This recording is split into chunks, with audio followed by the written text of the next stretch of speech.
Iran America जंग शुरू होने के बाद आलमी मार्केट में $126 फी बैरल तक पहुंचने वाली खाम तेल की कीमतें अमन मुआहिदा सामने आने के बाद तकरीबन 75 से $80 फी बैरल की सतह पर आ चुकी हैं।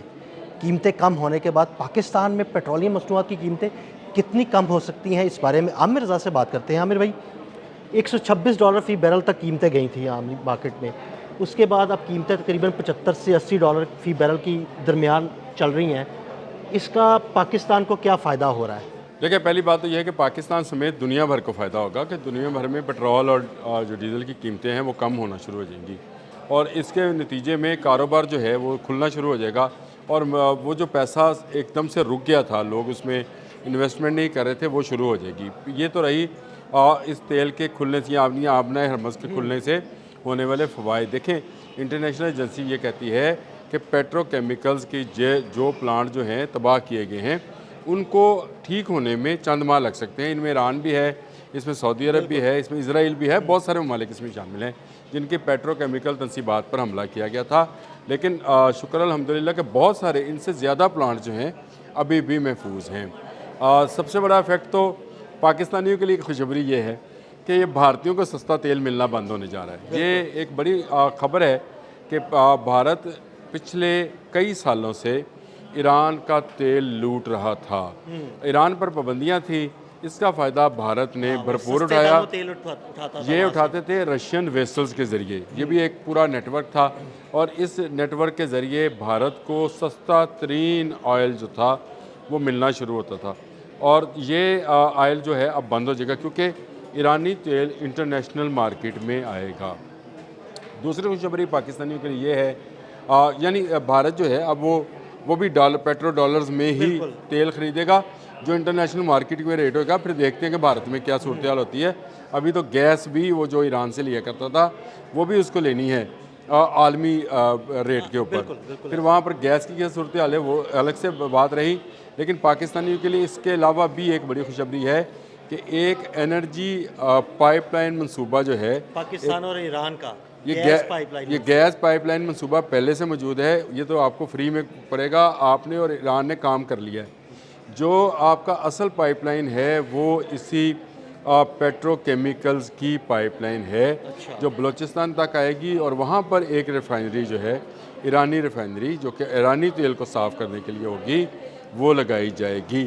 पाकिस्तान को ये तेल जो है उसी आलमी रेट पर मिलेगा, लेकिन इस पर जो कॉस्ट ऑफ ट्रैवलिंग है या कॉस्ट ऑफ उसकी वो जो वेसल्स के जरिए लाना है वो ख़त्म हो जाएगी। वो पाइपलाइन के थ्रू आएगा, वेसल इस पे से माइनस हो जाएगा। अब जब वेसल्स माइनस होंगे तो आप ये समझे कि आपने हरमज़ में जो टैक्स लोग पे कर रहे होंगे, गल्फ़ की स्टेट्स जो पे कर रही होंगी वो पाकिस्तान पे नहीं करेगा।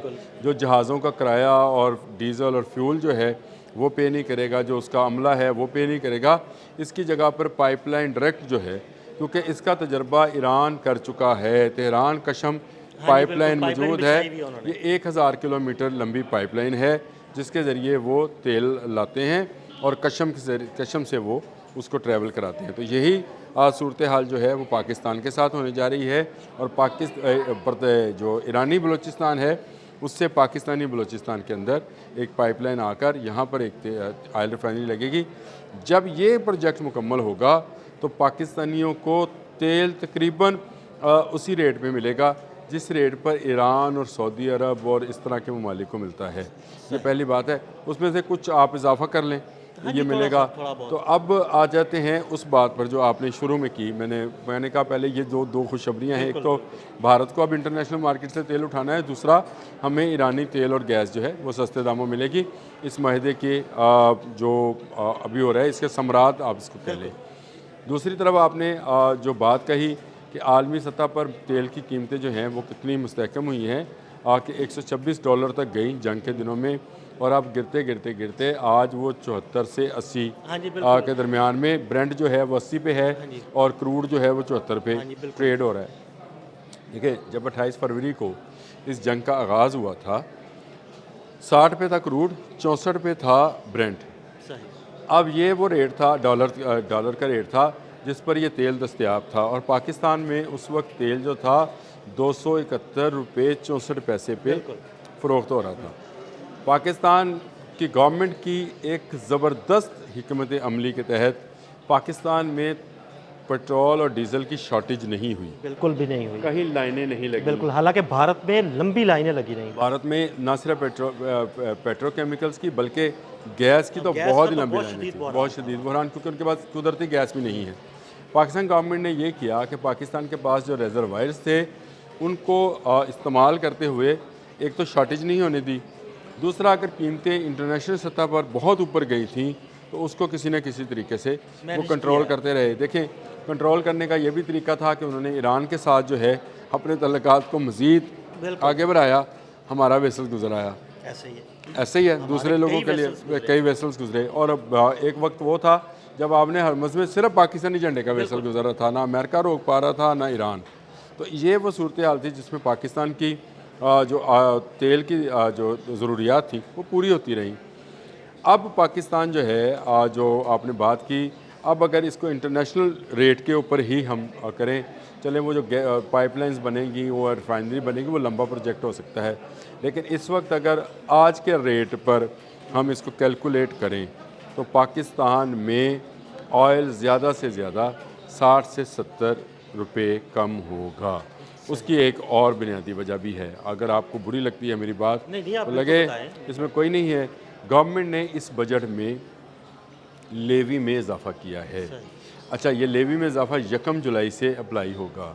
जब ये भी अप्लाई होगा, ऊपर से तेल की कीमतें वापस 60 और 64 पे नहीं जाती हैं, तो रेट जो है फिर वो आपको उसको अगर कैलकुलेट करेंगे दोनों चीज़ों को रखकर, तो आपको नज़र आता है कि 60 और 65 और इसके दरमियान में 300 रुपये लीटर के करीब हमें 300 रुपये के करीब आकर मिले, तो आप समझे कि ये आपका वही रेट है जो 28 फरवरी को था। मैं ये कह रहा हूँ कि इन 5 माह में जब दुनिया का एक तरह से 25% तेल रुका पड़ा था, उस वक्त पाकिस्तान ने ना सिर्फ इसको मैनेज किया बल्कि पाकिस्तान ने इससे आगे जो है कीमत अमली बनानी शुरू की।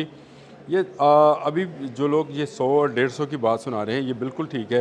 ये 100 और 150 उसी सूरत में मुमकिन है जब आप ईरान से लीगली, क्योंकि ईरान पर पाबंदियाँ ख़त्म होंगी इस नए MOU के तहत, जो है इसके नए निकात आगे उस पर भी हम वीलॉग करते हैं। बिल्कुल वो उसके तहत पाबंदियाँ ख़त्म होंगी, पाकिस्तान के लिए ओपन फील्ड होगी तो वो अपने बॉर्डर पार से चीज़ें ले सकता है।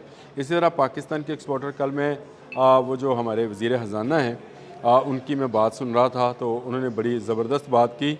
उन्होंने कहा कि पाकिस्तानी एक्सपोर्टर्स तैयार रहें, ये बॉर्डर खुलने वाला है और ईरान को बहुत सारी चीज़ों की ज़रूरत होगी, जिसमें खुराक है, अद्वियात हैं, सीमेंट है, बहुत सारे बिल्कुल कंस्ट्रक्शन का मटेरियल जो है वो तो बहुत ये सही होगा। एक ऐसा बिजनेस ट्रेड शुरू होने वाला है जो कि एक बिल्कुल आप यूँ समझे जैसे हमने वाघा बॉर्डर ही क्रॉस करना है। इसी यानी तरह से पाकिस्तानियों के ताबतान से लिए खुशखबरियां ही खुशखबरियां हैं। देखें, पाकिस्तान के लिए खुशखबरियाँ इसलिए है कि पाकिस्तान का रोल ना सिर्फ अमेरिका बल्कि ईरान ने तस्लीम किया और अब पूरी दुनिया तस्लीम करने जा रही है। ये जो जनेवा में जुमे के रोज़ मुज़ाकरात होने हैं, उसमें सऊदी अरब, तुर्की, कतर वो कह रहे हैं कि हमें भी बुलाया जाए। किसको? मेज़बान पाकिस्तान को। तो ये पाकिस्तान के लिए मैं समझता हूँ एक खुश नसीबी का दौर शुरू होगा। आपको याद होगा 2 माह पहले मैंने आपसे साथ एक व्लॉग किया था और मैंने कहा था कि पाकिस्तान इतना प्रॉस्पर हो गया कि आप लोगों को समझ नहीं आएगी दौलत कहाँ से आ रही है। तो दौलत आपके पास आएगी, अमन कायम रहे, ईरान से बॉर्डर खुले, जहाँ से हमारी जो अजनास या अद्वियात या चीज़ें इससे पहले भी जाया करती थी। आपको पता है कॉटन हमारी ज़्यादा तादाद में जाएंगी और जब वहाँ से जो है ये पेट्रोकेमिकल्स की जो अशिया हैं और गैस जो है वो आएगी, तो पाकिस्तान पर एक तो वो जो बोझ होता है जिसको कहते हैं हम कि फ़ॉरेन करेंसी का बोझ रहता है हमेशा पर, सबसे बड़ा उसमें जो है हिस्सा वो तेल का ही है, वो कम होगा और पाकिस्तान की एनर्जी की ज़रूरियात पूरी होंगी। इंडस्ट्री का पहिया तेज़ी के साथ चलना शुरू होगा और पाकिस्तान में तरक्की जो है उसकी रफ्तार में इजाफा। बहुत शुक्रिया आमिर भाई। आमिर भाई ने बहुत सारी खुशखबरियाँ आपको सुनाई। मज़ीद अपडेट्स के लिए मैं फॉलो करते रहें। अदील अहमद और आमिर रज़ा को इजाज़त दीजिएगा। अल्लाह हाफ़िज़।